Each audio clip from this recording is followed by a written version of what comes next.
Bienvenidos a los Jueves de la Diversidad. Hoy contamos con la presencia del doctor Luis Carlos Montenegro, quien es profesor de la Universidad Nacional, Departamento de Biología, y ha trabajado mucho en la parte de fisiología vegetal y en la parte de cultivo de algas. El doctor Luis Carlos Montenegro también nos va a hablar de microalgas, usos para el tratamiento de aguas residuales. Buenas tardes a todos, gracias por asistir. Primero vamos a hacer un acercamiento a qué nos referimos cuando hablamos de algas. Normalmente nosotros tenemos en la mente, cuando se habla de algas, tal vez las macroalgas que uno ve en las películas o que uno ve en la televisión, pero en realidad este grupo es muy interesante, muy diverso, y si lo hablamos filogenéticamente, algas no existen. Algas es una característica ecofisiológica más que una característica filogenética. Eso es muy importante. Su diversidad es muy amplia y la gran mayoría de lo que nosotros llamamos algas en realidad son microscópicas. Las macroalgas, que son lo que uno ve normalmente a nivel televisión, cine, etc., es un grupo muy pequeño en comparación a este gran grupo. Está compuesto por organismos tan distantes filogenéticamente, tan distantes filogenéticamente, que agruparlos en una época fue simplemente por su característica de fotosíntesis. Sin embargo, en la actualidad ya se habla más sobre ese proceso ecofisiológico y hay expertos en cada uno de estos grupos. Nosotros dentro de las algas podemos encontrar organismos unicelulares, podemos encontrar colonias cenóbicas, podemos encontrar organismos que simplemente se agregan por el mucílago que ellos secretan, podemos encontrar pluricelulares, talosos, e incluso, des en cuenta esta gran variedad, esto es Macrocystis. Macrocystis es una alga parda que es, digamos, la que normalmente se ve en las películas. Puede alcanzar longitudes de más de 30 metros, como ustedes pueden observar, esto tan solo es una fronda del alga. Entonces, aquí encontramos toda la variedad de organismos, a nivel evolutivo también toda la variedad de adaptaciones que han tenido los organismos para poderse llevar en los diferentes ecosistemas. La única característica que ellos tienen en común es esta: son capaces de hacer fotosíntesis, cuyos productos final, aparte del azúcar, va a ser la liberación de oxígeno. Al hacer fotosíntesis y liberar oxígeno, se las considera algas. Aquí obviamente sacamos este gran grupo, que es el que todos conocemos, el grupo de las plantas. Entonces, de una manera muy coloquial se puede decir que las algas son aquellos organismos fotosintéticos oxigénicos que no son considerados plantas. Todas en común sí que van a tener, para poder hacer fotosíntesis, necesitan tener cloroplastos. Pero este proceso de adquirir el cloroplasto a través del tiempo se desarrolló por diferentes vías, y de ahí que tengamos grupos filogenéticamente tan distantes como, por ejemplo, una euglena, que es un grupo muy cercano más a la parte zoo, a la parte de los animales, o tengamos, por ejemplo, estas algas que son algas pardas, que tienen una evolución a nivel de tejidos muy significativa. Nosotros tenemos tejidos conductores, tenemos tejidos de sostén. Sin embargo, este grupo es completamente distante al grupo de las algas verdes y también distante al grupo de las plantas. Entonces, por diferentes líneas filogenéticas se van adquiriendo tejidos, se van adquiriendo, por ejemplo, sistemas de conducción. Sin embargo, va muy distante a lo que nosotros podemos estar viendo. Las algas fueron las grandes transformadoras del planeta, si lo queremos ver desde el punto de vista de la vida. El planeta, en su principio de formación, era una atmósfera reductora, era una atmósfera bastante agresiva y rica en lo que nosotros ahorita llamamos gases de invernadero, en ácido sulfídrico, en CO2, etc. Cuando se desarrolla ese proceso de fotosíntesis a nivel evolutivo, las primeras algas empiezan a aprovechar estas grandes cantidades de CO2 que se presentaban en el aire y empiezan a liberar oxígeno, dándole una transformación completa a lo que iba a ser el desarrollo de la vida en el planeta. De ser organismos bacteriales que eran anaeróbicos y cuya fuente de energía podía ser quimiosintaxis o podía ser la misma parte de CO2, pero no liberaban oxígeno, a un proceso bastante significativo con una producción de energía muy alta como la fotosíntesis. Al ser este proceso de fotosíntesis una mejor adaptación para las condiciones de vida, los océanos se llenan de estos organismos fotosintéticos y cambian esa atmósfera reductora a una atmósfera rica en oxígeno, una atmósfera que puede oxidar.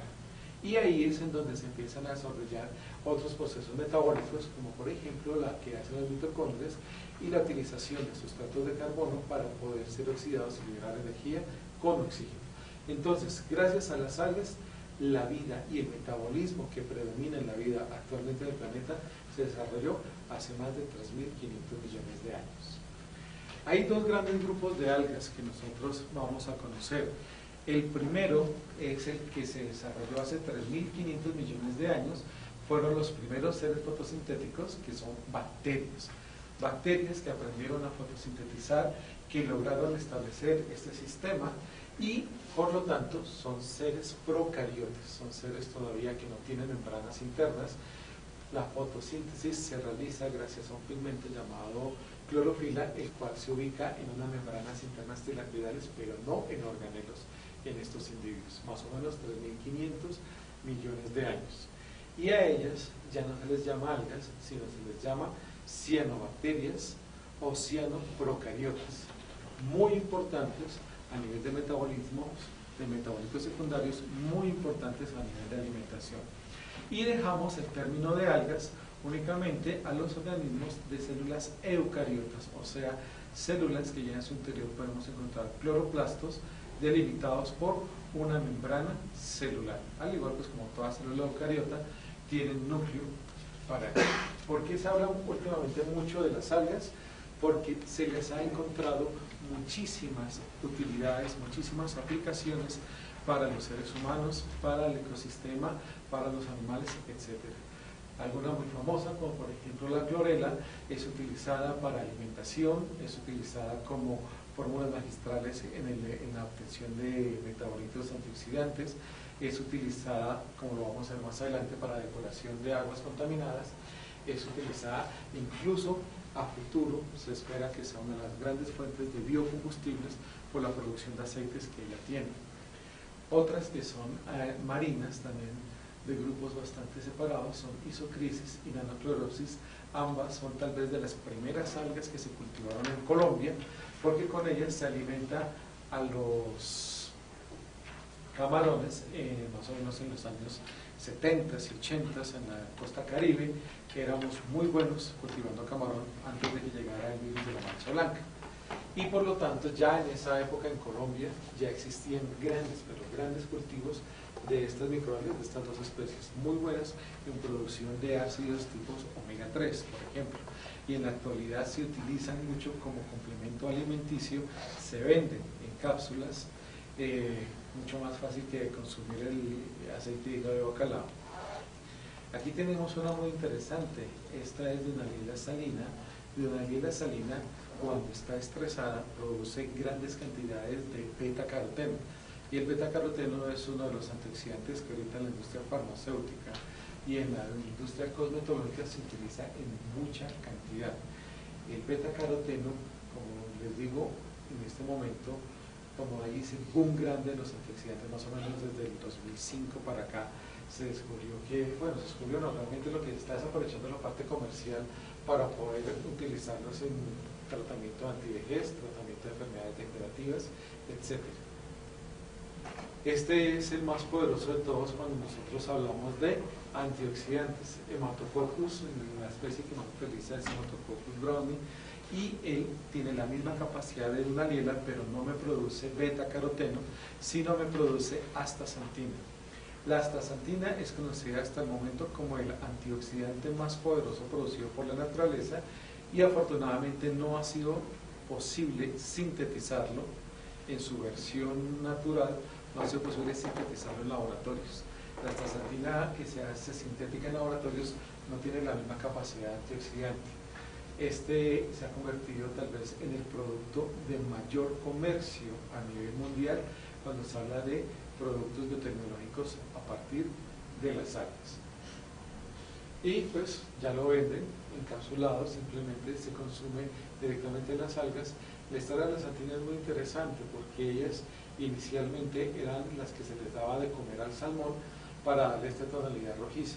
Incluso en sectores de América se intentó darle de comer a los truchas para mejorar el color rojizo de la piel, sin embargo, de la carne. Sin embargo, lo que se vende en el salmón no se equipara a lo que se vende para productos cosmetológicos o productos farmacéuticos de visión antioxidante. Mientras en los años 80 el mercado del salmón se llevaba el 60% de la astaxantina producida por algas, en la actualidad, hacia el 2015, el 90% de la astaxantina producida para algas es dada para farmacología o cosmetología, y ya muy poco se invierte en la parte del salmón. Bueno, todo este boom de las algas y todas sus aplicaciones, todas sus utilidades, es en que más o menos en el año 2002-2003 con la profesora Marta Valencia hiciéramos el laboratorio de cultivo de algas, que está ubicado aquí en el departamento de biología. En este laboratorio nosotros tenemos una colección bastante importante de cepas algales colombianas, la mayoría de ellas con muchos usos y muchas oportunidades, desde pigmentos, antioxidantes, hasta anticancerígenos, antibacterianos, y muchas de ellas son las que les voy a mostrar el día de hoy, se utilizan para el tratamiento de aguas residuales. El laboratorio pues tiene un cuarto de cultivo con unos equipos especializados en controlar los factores que se necesitan para el crecimiento de las algas, como es temperatura, luz, intensidad lumínica, horas de luz, etc. También contamos con el laboratorio de bioquímica, donde estamos desarrollando los estudios precisamente de los metabolitos secundarios y de las aplicaciones que pueden tener estas algas a nivel biotecnológico. Y actualmente estamos estrenando en los invernaderos, en la parte de agronomía, lo que es nuestro sector de producción masiva. Porque una cosa es muy interesante, muchos de los resultados que uno muestra a nivel de laboratorio, cuando se pasan a nivel masivo, cambian significativamente. Entonces ahora estamos estrenando nuestro laboratorio de producción masiva. Este lo tenemos aquí en la Facultad de Agronomía, en los invernaderos. El laboratorio pertenece a este grupo de investigación, Fisiología del Estrés y Diversidad de Plantas y Microorganismos, que es coordinado por la doctora Luz Marina Melgarejo, y estamos en este momento categorizados en A1 en Colciencias. Además, nosotros trabajamos en asocio con otros departamentos y otros grupos de investigación, lo cual se hace necesario porque la biotecnología no se puede hacer sola. La biotecnología involucra mucha gente, no solamente la parte de investigación, también la parte de comercio, hasta la parte de publicidad, etc.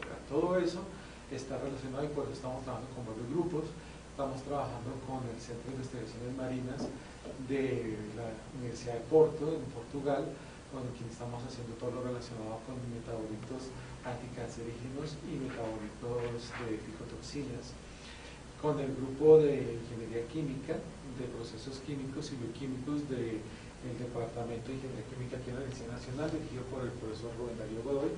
Es con quien hemos hecho los trabajos que voy a presentar hoy, relacionados con depuración de aguas, con el grupo de Biodiversidad y Biotecnología y con Conservación de Ecosistemas, que es dirigido por el profesor Gabriel Antonio Pinilla.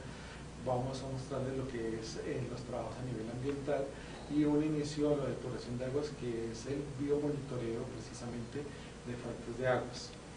Y la parte de alimentación la hemos trabajado bastante con el profesor Miguel Andínez de Zootecnia, que empezamos usualmente con el trabajo con peces. Bueno, y entrando un poquito en el tema, 3/4 partes del planeta son agua, sin embargo, el agua principalmente es agua salada.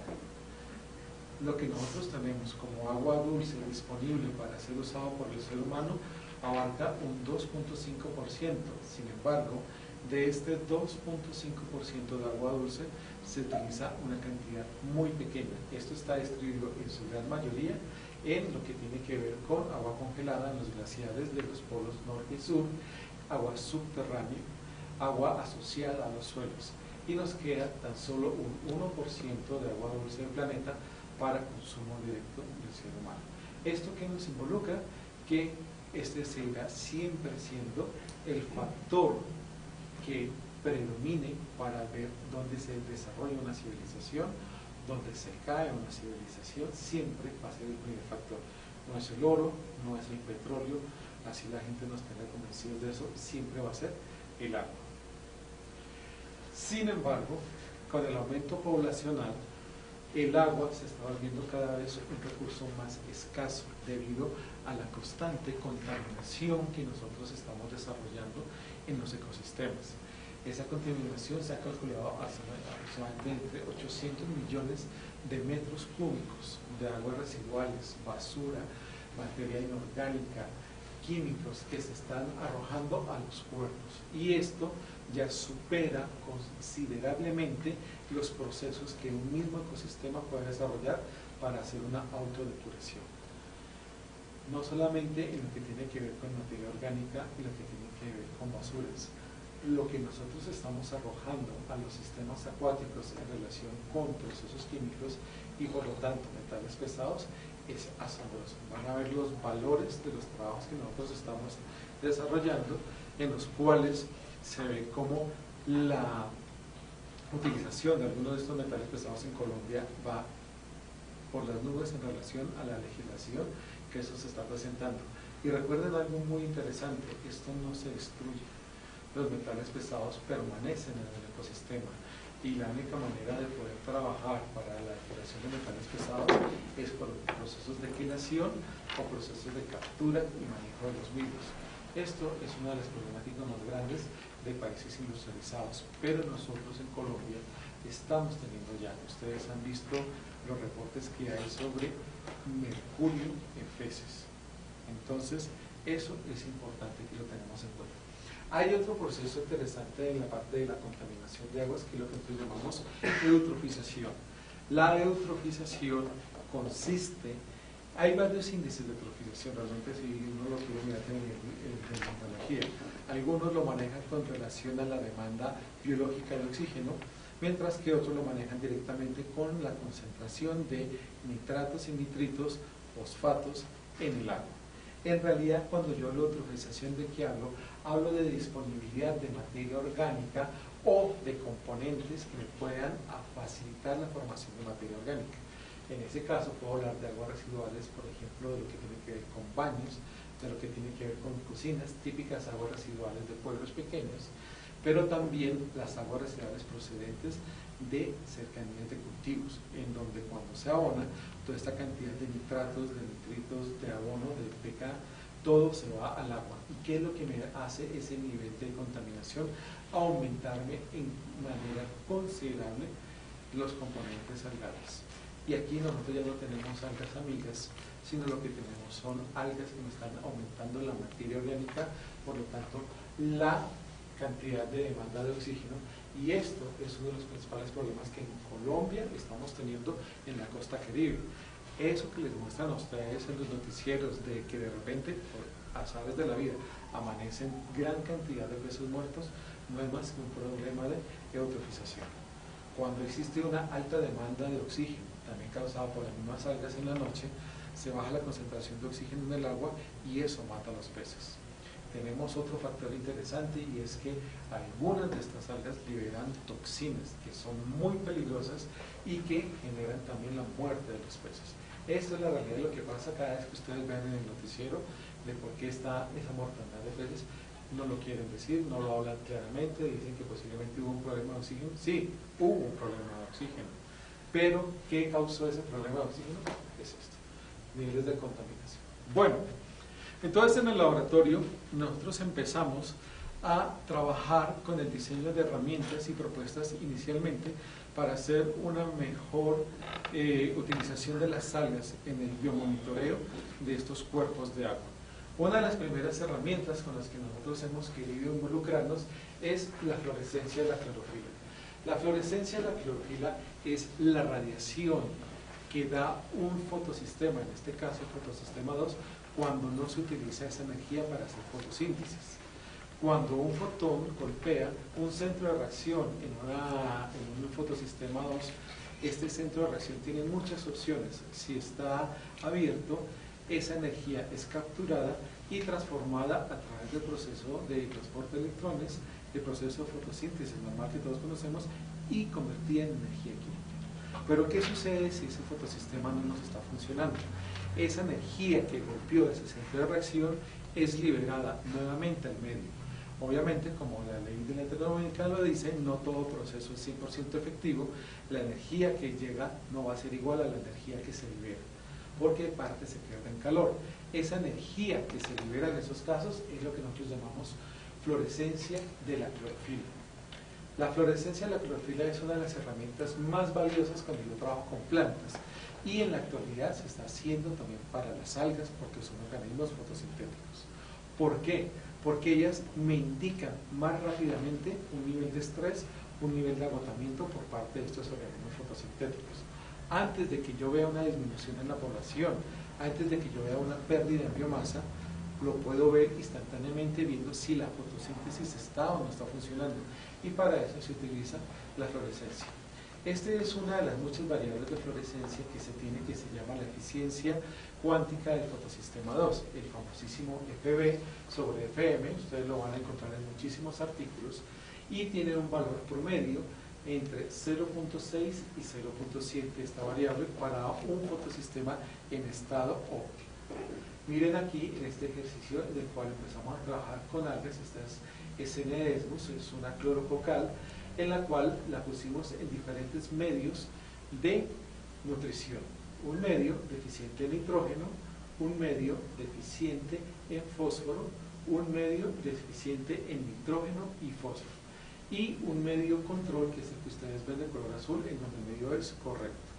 Si yo quisiera mirar cuál es el efecto de la ausencia de cualquiera de estos elementos en mis cuerpos de agua, puedo hacer este seguimiento a través del tiempo y darme cuenta cómo la deficiencia de nitrógeno y la deficiencia de nitrógeno más fósforo, pero básicamente en ambas lo que juega ahí es deficiencia de nitrógeno, va dañando el estado ideal metabólico del agua. Obvio, el nitrógeno es con lo que nosotros desarrollamos las proteínas y por lo tanto las enzimas. Al irse disminuyendo esa capacidad, mi proceso fotosintético se va disminuyendo, mi proceso fotosintético se va dañando. ¿Qué encontramos también en este tipo de investigaciones? Y si yo quiero utilizar un alga como el SN-Desmus para hacer un biomonitoreo de cuerpos de agua, el efecto de ausencia de fósforo solo no es significativo para ella. Cuando yo le quito solo el fósforo, se comporta de manera muy similar a lo que es una alga que está en estado óptimo. En cambio, sí puedo ver un efecto considerable en la deficiencia de nitrógeno.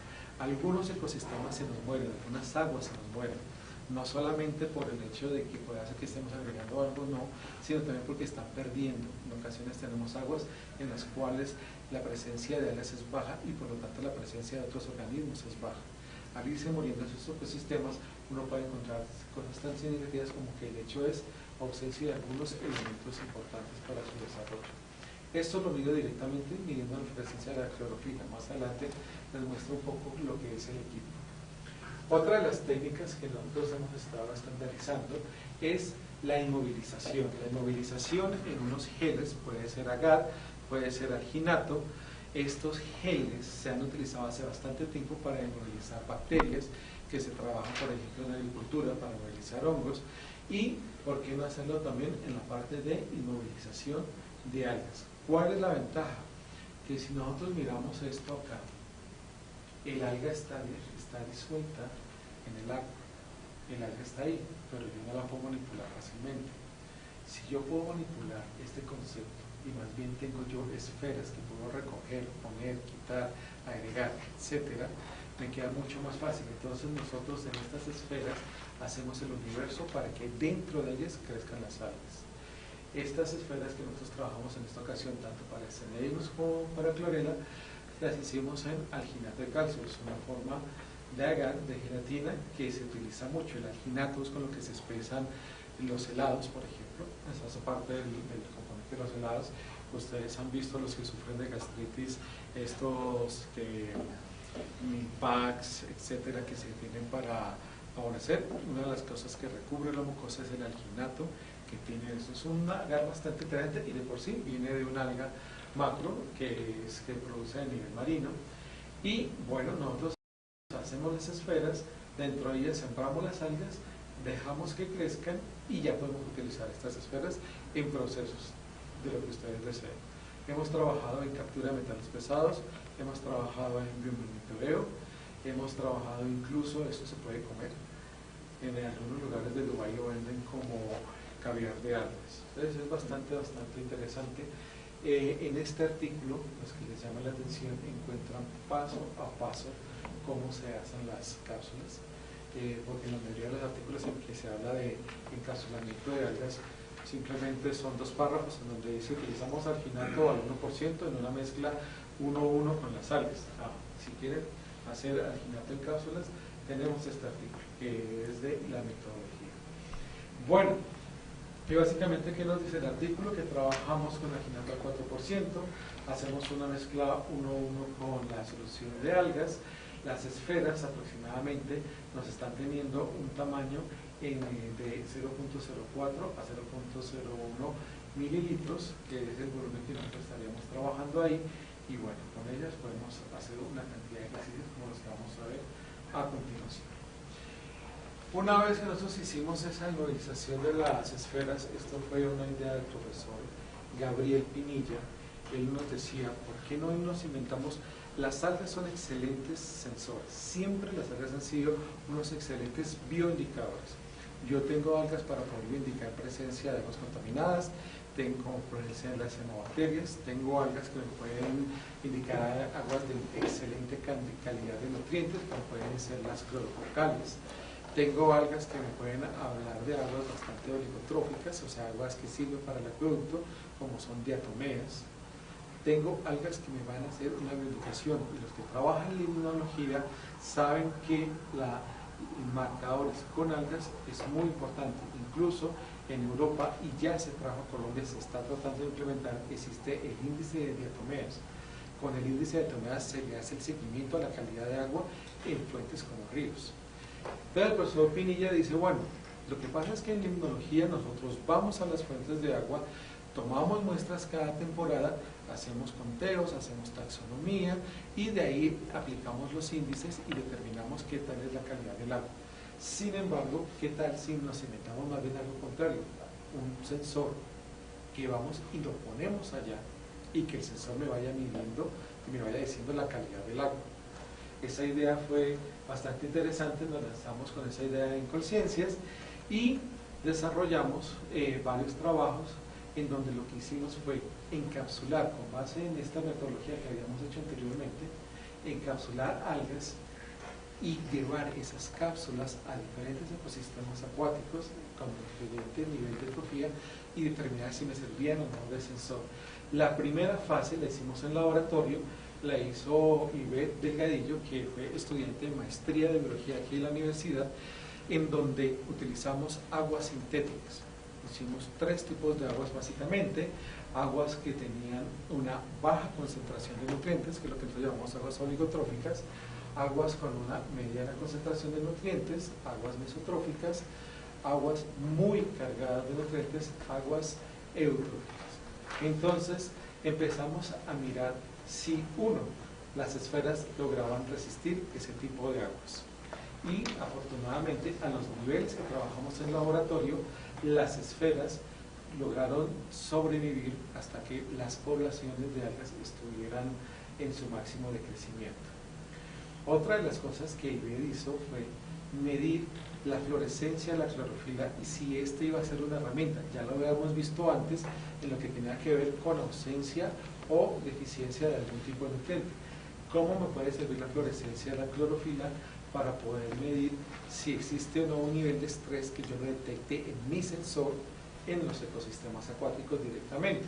Este es el equipo, este es un fluorómetro no modulado que me limite un haz de luz actínica que satura completamente los sistemas fotosintéticos de las algas y libera la parte de la fluorescencia que es medida en este adaptador. Este es un adaptador para medios líquidos y estandarizó cada uno de los procesos que se tienen que hacer para medir fluorescencia de la clorofila, tanto en algas que están libres, algas que están en solución, como también en algas que están movilizadas en cápsulas de alginato. En este mismo artículo ustedes pueden encontrar toda la metodología paso a paso para poder trabajar con esas algas. Estos son los recipientes donde tenemos nuestras algas en diferentes niveles de eutrofía. Ustedes se dan cuenta como las algas que están creciendo en aguas oligotróficas, en aguas pobres de nutrientes, pues su crecimiento es muy lento, no se ve un crecimiento significativo, versus algas que están creciendo en aguas muy concentradas de nutrientes, donde yo puedo tener mucha mayor información. Y trabajan como diferentes variables. Volvemos a tener la eficiencia básica del potencial, FB sobre PM, la fluorescencia mínima y la fluorescencia máxima en algas encapsuladas. ¿Qué resultados vamos encontrando en este caso? Cuando nosotros hacemos un conteo a nivel limnológico, miren ustedes estos dos ejemplos acá, pues tenemos que estar haciendo poblaciones de algunos tipos de especies que elijamos de algas. Aquí nosotros comparamos lo que es simplemente el conteo versus la información que me da la fluorescencia de la clorofila. Si ustedes se dan cuenta, obviamente yo tengo una variación en el conteo y encuentro en lo que son nuestros controles con aguas enriquecidas mucha mayor crecimiento de algas versus las algas que están creciendo en aguas mesotróficas y aguas oligotróficas. Esto se dio tanto en Cneismus como en clorela. Sin embargo, clorela presentó un mejor crecimiento aún que Cneismus. Aquí ya tenemos una variable importante cuando hablamos de un biosensor. Tenemos que Cneismus es más sensible a pérdidas de nutrientes en general que lo que sería clorela. Clorela se adapta mucho mejor a diferentes condiciones. Entonces, si yo quiero tener un biosensor adecuado, trabajaría mejor con Cneismus que con clorela. Pero dense en cuenta esta información de la fluorescencia de la clorofila. La sola población no me está diciendo nada. En cambio, la fluorescencia de la clorofila en una medición que yo puedo hacer en un día 9, en este equipo simplemente yo capturo las cápsulas, las pongo en el equipo, hago la medición y obtengo este dato. Tiempo estimado, aproximadamente 10 minutos. ¿Cómo se hace esto a nivel de limnología? Tienes que ir allá, tomar una muestra, fijarla, traerla a la universidad, meterla en una cámara de precipitación o una cámara de Neubauer, esperar 24 horas a que precipite, empezar a hacer el conteo y hacer taxonomía de los individuos que ustedes estén localizando en el agua. Esto lo hicimos en 15 minutos y en 15 minutos inmediatamente me están diciendo hay un nivel de estrés bastante significativo y puede estar asociado a la concentración de nutrientes en el medio. Entonces la fluorescencia de la clorofila en el laboratorio nos funcionó muy bien. Y miren algo que la misma fluorescencia nos está mostrando. Tengan en cuenta, como yo les decía, la diferencia en el crecimiento poblacional que tenemos entre Cneismus, que es más sensible, versus a clorela, que se adapta mucho mejor. ¿Cómo podemos encontrar que clorela se adapta mucho mejor? Tengan en cuenta la variación de la fluorescencia de la clorofila. Permanece muy estable a través del tiempo, ajeno a que esté en un medio eutrófico o que esté en un medio oligotrófico. La variación realmente fue entre 0.6 a 0.7, que es una variación muy pequeña en comparación con esta variación. Entonces, lo mismo, yo puedo estar haciendo un conteo de clorela a nivel limnológico y sin embargo me puede estar dando un ruido esta información.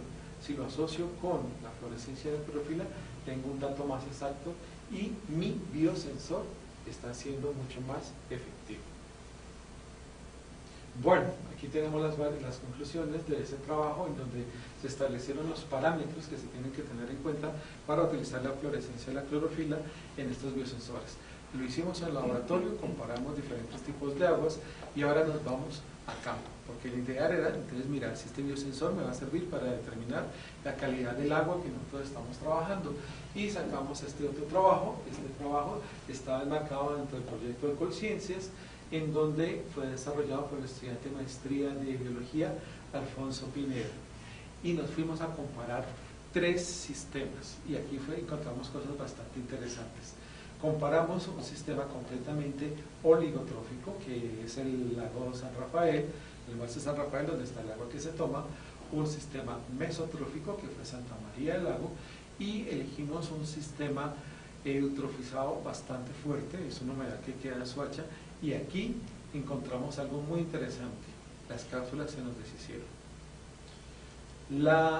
El alginato es bastante susceptible a altas concentraciones de metales y altas concentraciones salinas. Entonces nosotros encontramos que en este lago, perdón, en este humedal en Soacha, estaban arrojando necesariamente, esto ya no era solamente contaminación de las casas vecinas, aquí estaba llegando el alcantarillado de empresas para poder haber disuelto esas cápsulas. Entonces nos cambiamos a otro humedal en donde estuviera a un nivel menos concentrado de contaminación, pero siguiera siendo eutrófico y pudiéramos utilizar.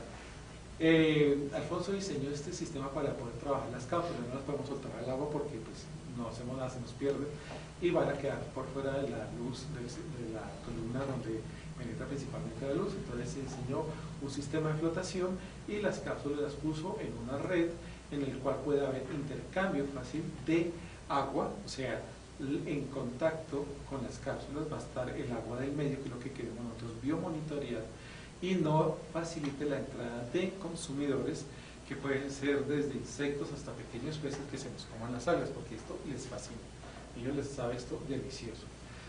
Y a la vez poder tener la manipulación directa de las cápsulas. Entonces se colocaron las cápsulas en cada uno de los 3 ecosistemas y se empezaron a tomar medidas diarias, tanto de crecimiento de la población como de fluorescencia de la clorofila, como también de factores limnológicos como son factores físico-químicos del agua, para poder hacer asociación con los datos que nosotros nos van a dar estas cápsulas.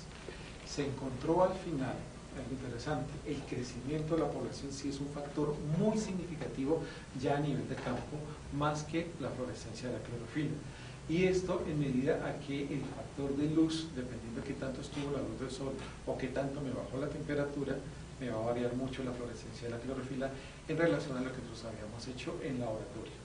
Entonces el biosensor nos da como mejor herramienta el crecimiento de la población de algas dentro de cada una de estas cápsulas para poder terminar. Nosotros al final obtenemos unas curvas de crecimiento que ustedes son las que están viendo. Trabajamos también con clorela vulgaris, trabajamos con escenedesmos y nosotros vemos cómo bajo las condiciones de San Rafael oligotrófico, Santa María mesotrófico y Juan Amarillo, que es eutrófico, van cambiando la población de células.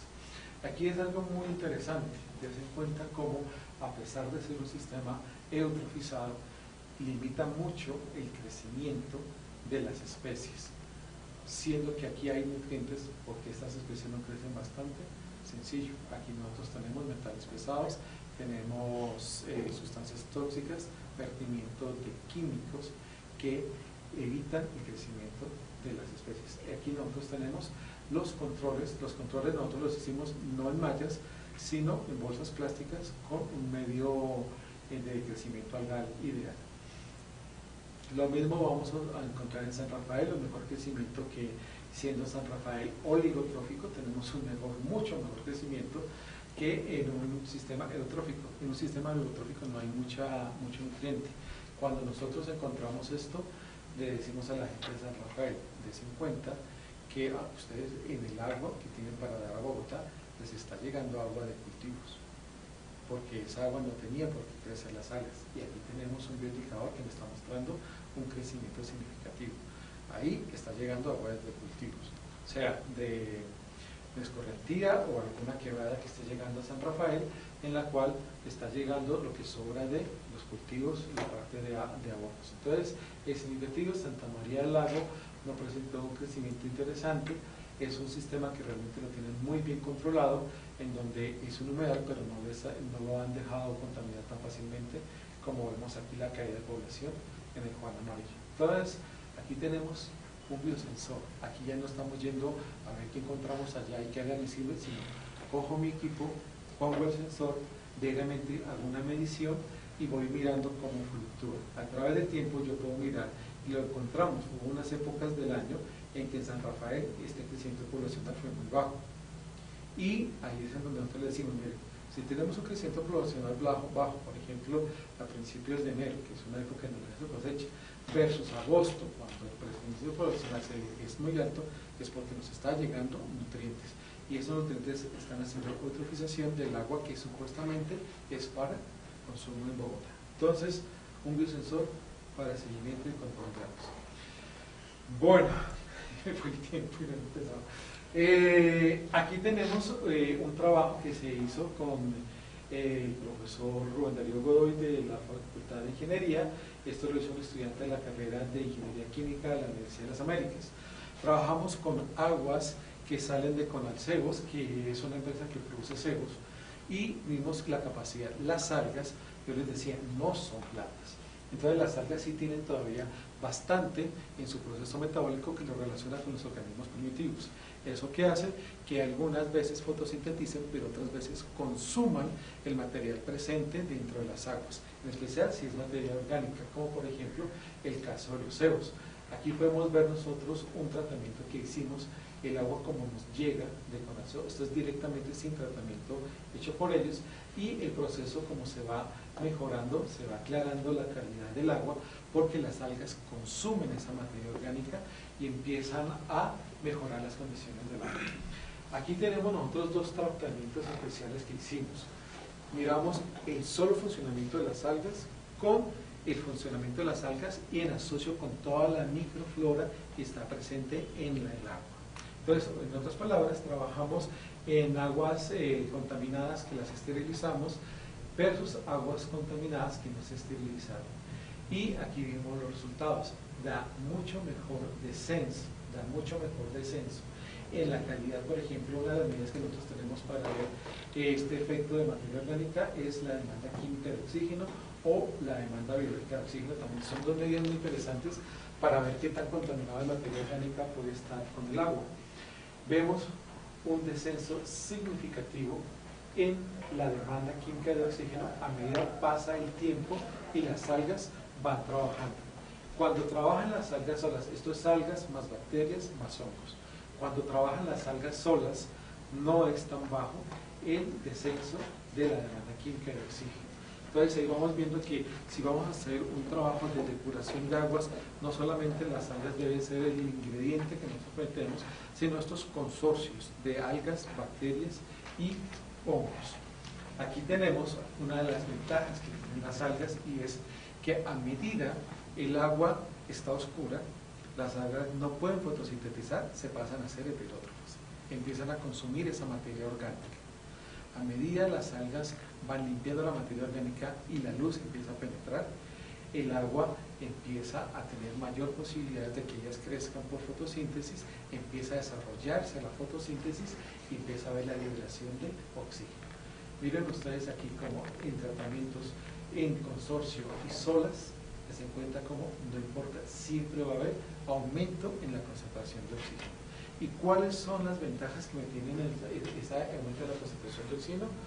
Ya aquí las algas quitaron la materia orgánica, ahora empiezan a hacer su segunda función importante.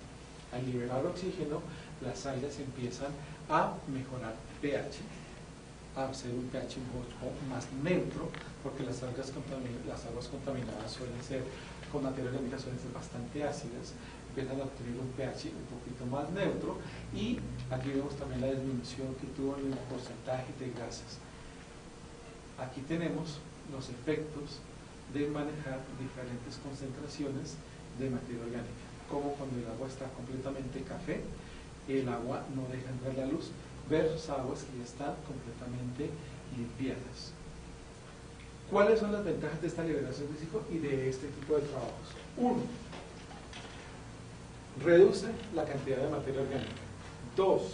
Al liberar el oxígeno, disminuye la carga de bacterias anaeróbicas. Y ustedes saben que a nivel de salud pública son más peligrosas las bacterias anaeróbicas que las bacterias aeróbicas. 3. Empieza a disminuir también la cantidad de virus presentes en estas aguas por la liberación de oxígeno, porque el oxígeno hace oxidación. Entonces, cuando nosotros liberamos un agua que ha sido tratado con algas, el agua va a estar mejor oxigenada, con un pH mejor controlado y con una baja carga de materia orgánica. Esto es un proceso que más adelante les voy a mostrar, se llama terciario, dentro de la depuración de aguas. Acá hicimos algo similar y esto lo estuvimos trabajando también con ingeniería química. Lo hizo la estudiante de maestría en ambiental, Liliana Ardila, en donde, como nos dio tan excelentes resultados esta parte de la materia orgánica, metámonos a hacer depuración con metales pesados. ¿Qué encontramos aquí? Aquí hubo bastantes cambios y cosas interesantes también que nos fueron dando. Dese cuenta que en el río Bogotá, en la parte del Villa Pinzón, existen varias cortiembres y las cortiembres son realmente de un impacto ambiental impresionante sobre el agua. La cantidad de agua que contamina y la cantidad de elementos solventes emitidos al aire, residuos sólidos de materia orgánica del resto de pueblos, residuos químicos que están principalmente cargados de metales pesados, entre ellos el cromo, son gigantescos. Por eso las aguas del río Bogotá, cuando le llegan a Bogotá, no es tanto que Bogotá las esté contaminando, que sí lo hace, sino que ya vienen realmente muy bien cargadas de contaminantes. ¿Qué les dije yo a ustedes que nos pasó con el lago inicial cuando estuvimos en el monitoreo de las cápsulas? Cuando llegaron a un sitio extremadamente contaminado, se nos deshicieron. Cuando quisimos hacer este trabajo, nos encontramos con esta gran sorpresa. La ley dice que la cantidad de cromo que puede estar en el agua tiene que ser de 0.05 miligramos. La cantidad de cromo que encontramos nosotros en el sector de cortiembres va de 1000 a 3000 miligramos. O sea, no lo superó, ni lo dobló, ni lo triplicó, ni nada. O sea, la cosa es al cielo. Esto es al cielo, es una cosa impresionante, a pesar de que existe una legislación. Obviamente, esta calidad de aguas nos derritió las cápsulas de alginato. Y ahí entran los ingenieros y empiezan a pensar cómo podemos hacer unas cápsulas mucho más resistentes, cómo podemos trabajar con el efecto que pueden hacer las algas, y encontraron esta primera gran discusión. Las algas, siempre se ha sabido, esto no es nuevo, las algas absorben metales pesados. Eso es en trabajos que están desde los años 60. Las algas se han trabajado muchísimo en metales pesados. Sin embargo, el problema es cómo los manipulo para poder trabajar ese ambiente de metales pesados. Entonces, miraron estas dos características que tienen las algas. Una es la bioabsorción y la otra es la bioacumulación. La bioabsorción es cuando, debido a las complejidades catiónicas que tienen los elementos que conforman la pared celular, básicamente, ustedes saben que la pared celular son grandes moléculas de azúcares y también presentan proteínas, y de algunas tenemos algunas cantidades de lípidos. Todas las propiedades catiónicas de esa pared celular hacen que sirvan como anclaje para muchos de estos átomos de metales pesados. Pero las algas también tienen la capacidad de absorber esos metales pesados y acumularlos dentro de su sistema en vacuolas. Entonces, esto es lo que nosotros llamamos bioacumulación. La fijación en la pared celular se llama absorción. La capacidad de la pared celular no se pierde a pesar de que el alga esté viva o esté muerta, porque depende de la capacidad catiónica de los elementos que conforman la pared celular.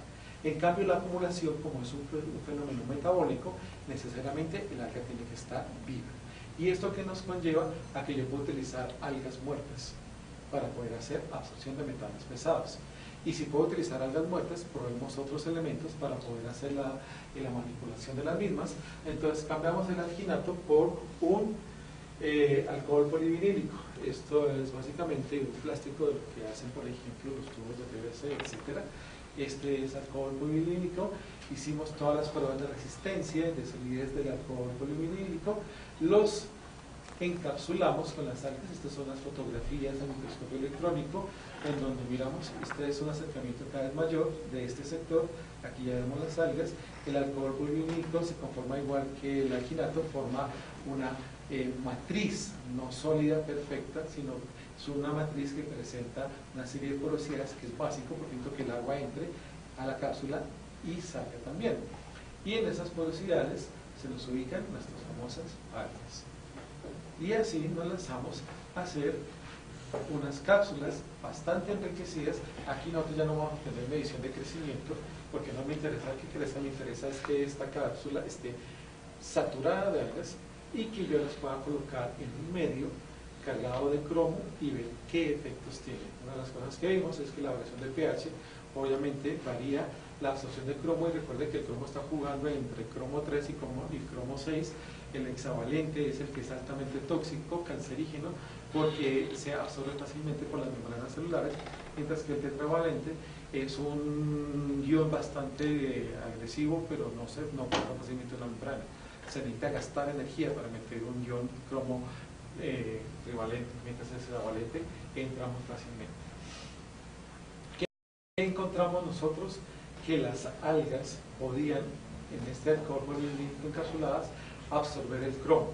Ahora sí, no absorben a la misma cantidad que algas que estén libres y que estén vivas. ¿Por qué? Porque esto, en comparación de esto, nosotros aquí estamos teniendo también el otro proceso, no solamente el de bioabsorción, sino el de bioacumulación. Mientras que aquí, cuando estamos trabajando con algas totalmente inmovilizadas, solo estamos trabajando con el proceso de bioabsorción. Aquí nosotros tenemos una disminución de cromo del 32%, mientras que en algas vivas nosotros tenemos una remoción del 88%. Ahí entran muchas discusiones de qué se puede hacer y cómo se puede mejorar. ¿Cuál es la ventaja de trabajar con estas? Que esta ha sido la gran problemática por la cual, a pesar de que hace muchos años se conoce que las algas tienen la capacidad de absorber metales pesados, es que si están libres no dice nada. Yo le echo algas libres a un pozo de oxidación, van a capturar los metales pesados, pero igual las algas siguen ahí. Entonces las algas, cuando se mueran, van a liberarme estos metales pesados, no dice nada. Si libero ya esa agua con todo y algas al medio, pues el metal pesado se va con las algas, no dice nada. Por eso se hace la necesidad de hacer este tipo de adaptaciones, porque yo estas las meto, como lo digo, puede ser en una malla, puede ser una red mucho más grande, porque aquí estamos trabajando volúmenes mucho más grandes de agua. Puedo poner la red, dejo que actúen y lo retiro. Y tenemos dos alternativas, porque aquí se viene la segunda problemática. La primera problemática, que era cuando estaban libres. Cuando ya solucionamos esa problemática, tenemos una segunda problemática, y es: estos son metales pesados. Los metales pesados no se pueden destruir. Por lo tanto, nosotros tenemos unas cápsulas que tienen un contaminante altamente tóxico. Solo hay dos opciones. En el caso del cromo, el cromo es muy costoso. Por lo tanto, las mismas curtiembres utilizan su agua. ¿Cómo hacen las curtiembres? Ellos trabajan con hidróxido de sodio y hidróxido de potasio. Eso ayuda a precipitar el cromo y forman unas pastas en el fondo de los estanques de oxidación, y esas mismas pastas las vuelven y las cogen y las utilizan para seguir curtiendo, porque el cromo es muy caro. Cuando yo trabajo con un metal pesado de alto valor en el mercado, como el cromo, pues la extracción del cromo de estas cápsulas es se justifica económicamente, ¿sí? Yo puedo hacer la extracción del cromo, volver a tener el cromo para la gente que lo necesita, y se vende porque el precio del cromo me justifica el proceso. Pero hay metales pesados como el plomo. El plomo está en todos lados, el plomo no se utiliza como tal, no vale, y por lo tanto yo voy a tener un residuo tóxico que tengo que tener un sistema de manejo del mismo. Existe normatividad internacional para el manejo de residuos tóxicos en el caso de metales pesados, y ese residuo tóxico hay que manejarlo dentro de esa normatividad internacional. Aquí existe una idea en la cual la persona tiene que tomar una decisión: dejo todo ese metal pesado en el agua que va a ser liberada al medio y que va a ser para consumo humano, o la retiro, los metales pesados, y tengo un container con un residuo tóxico, pero con un agua limpia. ¿Sí? Entonces, ahí entran a trabajar muchas más cosas, en especial lo que tiene que ver el precio, porque el manejo de los containers de residuos tóxicos no es tampoco muy económico. Bueno, ¿dónde entran las algas a trabajar y cómo se empiezan a funcionar? Es que depende mucho del volumen de agua y del tipo de contaminante que nosotros estemos manejando. ¿Por qué? Porque cuando yo hago un tratamiento como estos, en los que yo voy a utilizar las algas para materia orgánica, como el que vimos inicialmente, el trabajo es muy efectivo, pero es lento. Entonces, yo necesito hacer ese trabajo en un nivel terciario. Y prácticamente todos los sistemas que hay de depuración de aguas manejan dos sistemas iniciales. Un sistema primario, en el cual lo que hay es una precipitación de materiales sólidos, hay una filtración de materiales de partículas grandes, para entrar a un sistema secundario. En el sistema secundario ellos van a trabajar con bacterias, van a trabajar con hongos que son excelentes haciendo una biodegradación de compuestos químicos, que no lo pueden hacer las algas. Y entramos a un material terciario en donde yo sí puedo trabajar con algas. Después del tratamiento con bacterias y con hongos, yo sí puedo entrar a trabajar con algas. Y las algas me van a hacer la limpieza de la materia orgánica que está disuelta, más la oxigenación, algo que no me hacen las bacterias y los hongos. La oxigenación, que es el éxito para hacer un agua totalmente limpia, y esto ya me sirve para liberar. Existen otros tratamientos que se están manejando, estos ya son propuestas que están trabajando en Cali, lo están manejando en la Universidad del Valle, en la India lo están trabajando, y es que en el sistema secundario no lo hagan hongos ni bacterias, sino lo hagan macrófitas con sus raíces y con esa rizósfera de hongos y bacterias que hay en esas macrófitas. Entonces hacen pasar primero el agua por sistemas de cultivo de macrófitas y después ya entran a un sistema de algas como un sistema terciario, y de ahí entra a la liberación del alga. Por último, nosotros entendemos que un sistema de trabajo para materia orgánica tiene que ser un acueducto pequeño, por lo lento que puede ser el proceso. Tú vas a tener más o menos unos 4, 5, 6, hasta 7 días de trabajo de las algas dentro de una de estas piscinas de oxidación. En un acueducto pequeño uno puede tener un tiempo de lapso de 7 días para estar de intercambio el agua. En un acueducto grande, usted cambia agua aquí, es por horas, usted no cambia aquí agua por días. Entonces, este sistema de depuración de aguas de materia orgánica no es sino válido para estos acueductos pequeños. El sistema de depuración de metales pesados sí es muy práctico en acueductos grandes, porque además los acueductos grandes son las ciudades que me manejan mayor contaminación industrial. ¿Por qué? Porque aquí nosotros trabajamos directamente con las cápsulas y es como simplemente hacer pasar el agua por un filtro que me absorbe metales pesados y empezar a ver qué se hace con esos metales pesados. Entonces la velocidad de absorción es mucho más alta. Nosotros estamos trabajando aquí, es simplemente la capacidad catiónica, entonces es simplemente pasar el agua, el metal se pega a la pared y listo. Eso es así de rápido. Acá no, acá es un proceso metabólico, el agua viene, imbuye la materia orgánica, la procesa y empieza a crecer y a dividirse y todo eso. Entonces nosotros tenemos estas dos opciones, y saber en qué lugar podemos aplicar y bajo qué proceso podemos aplicar la depuración con algas sería la parte interesante. Este es un último slide que quiero que tengamos en cuenta cuando nosotros hablamos de depuración de aguas, una problemática que se nos viene por la eutrofización, pero también lo hemos visto que está asociada con cambio climático, y es la presencia de algas que producen toxinas. Las toxinas producidas, por ejemplo, por las cianobacterias, son muy estables, muy estables. ¿Eso a qué se refiere? Que yo puedo hervir el agua y no se me van a dañar. Puedo filtrar el agua y muy seguramente las toxinas me van a pasar. El sistema de tratamiento que cualquier acueducto en Colombia le hace al agua no le sirve para nada a nivel de las toxinas que liberan estas cianobacterias. Esto es un problema que se nos viene grande, porque aquí nosotros no podemos hablar de una población, sino de un biomonitoreo para el manejo de estos cuerpos de agua. De por sí nosotros ya estamos con el acueducto de Bogotá en unos trabajos de monitoreo de algunos de estos. Muchas gracias por la...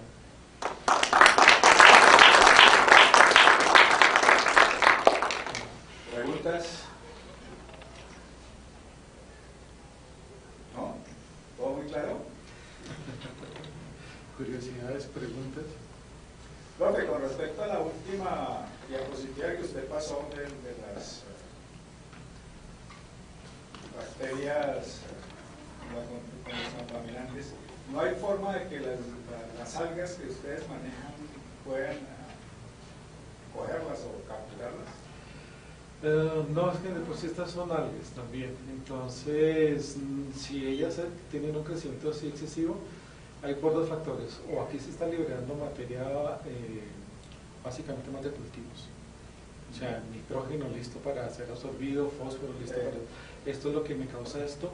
O también es cuando hay un aumento en la temperatura, por el cambio climático se está dando. Países de las zonas templadas eran los que tenían principalmente este problema. Ellos normalmente anualmente tienen estos afloramientos de algas tóxicas una vez al año, y ellos ya tienen el control es delicado, porque el control es: se cerró el acueducto y este poblado se quedó sin agua hasta que el acueducto sepa que desapareció la toxina. países del trópico no era muy común, pero en los estudios que venimos haciendo, por lo menos en los últimos 2 años, 3 años, los reportes que nos han llegado son el reporte grande que hubo ahorita allá en Antioquia, allá donde está el Peñón, que ellos inclusive dijeron que eran cianobacterias y que tenían que tener cuidado con el agua que estaba ahí. Es muy delicado lo que está pasando acá y lo que está pasando en el trópico asociado directamente con el cambio climático. ¿Y cuál es la perspectiva para...? La perspectiva es un poco fea en el sentido de que infortunadamente en este país se necesita que ocurra una tragedia para que el gobierno obligue a que haya una legislación para el control de esto. Infortunadamente así funciona Colombia. Hay algunos acueductos que se han puesto un poco las pilas. El acueducto de Bogotá está trabajando con nosotros, Empresas Públicas de Medellín está trabajando con la Universidad de Antioquia para empezar a hacer el biomonitoreo, porque esto se trabaja más es con biomonitoreo. Si yo empiezo a ver que, y el biomonitoreo más la parte, ahí entra principalmente el biólogo. Si el biólogo empieza a ver que hay un crecimiento de la población y que esa población es potencialmente tóxica, le dice al dueño del embalse, tiene que hacerle un manejo a eso. Abre el embalse, cámbiame agua, metámosle más agua fresca, saquemos el agua que está acumulada, o sea, eso es un manejo de parte del embalse y que me pueda ayudar a disminuir. Cuando ya está aquí, hay reportes en Uruguay, tenemos un reporte en Uruguay en donde una ciudad pequeña duró aproximadamente 3 meses sin agua. O sea, el problema sanitario, el problema económico de una ciudad con 3 meses sin agua es porque es más o menos el tiempo que tarda la toxina en desaparecer. Entonces, es lo que Colombia necesita urgentemente una legislación. No la hay, no existe una legislación colombiana que diga los obligamos a los acueductos a hacer pruebas de cianobacterias y cianotoxinas, no lo hay. La legislación les dice tienen que hacer seguimiento para hacer un monitoreo, ellos tienen limnólogos y hacen eso, pero las pruebas de toxinas no las hay. Eso no está en la legislación, ni tampoco lo hay para las toxinas marinas, que es lo que maneja el profesor Mancera, que es uno de sus proyectos más grandes, que es meter en la legislación colombiana que debe haber monitoreo de toxinas marinas para lo que es el consumo de filtradores, almejas y toda esa parte.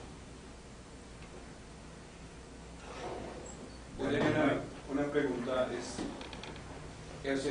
las algas encapsuladas sirven como tratamiento de aguas, pero en acueductos, ¿sí? Entendí. Porque ya hay cuerpos de aguas superficiales, por ejemplo, como en la cuenca alta del río Bogotá en Villapinzón, ¿sirven es como un bioindicador o también se puede ayudar a la depuración del cuerpo de agua? Era lo que les mostraba en esta parte. En Villapinzón tienen tratamiento de piscinas de oxidación, pero llegan únicamente al primario y al secundario. En el primario trabajan en la precipitación y ahí trabajan con hidróxido de sodio. Y el hidróxido de sodio precipita en una velocidad altísima. Ahí tenemos una competencia. Precipita más, captura más el hidróxido de sodio cromo que las algas. Pero el agua que sale con pH de hidróxido de sodio y es altamente tóxico, ¿sí? Entonces esa es una de las problemáticas. Entonces, ¿qué es lo que siempre se piensa en estos procesos? Es para sistemas de depuración, en donde ya hay un acueducto, en donde ya hay un sistema de alcantarillado que trabaja con piscinas de oxidación. Normalmente todos tienen la 1 y la 2, tienen lo que es caída de material pesado y la parte de bacterias. Meterle el sistema terciario, que sería con las algas, para hacer la mejora de la calidad del agua. Si no entrar directamente al río, no, ya sería biomonitoreo de la calidad de agua. Bueno, si no hay más preguntas, le agradecemos al doctor Luis Carlos Montenegro por su excelente conferencia. Muchas gracias.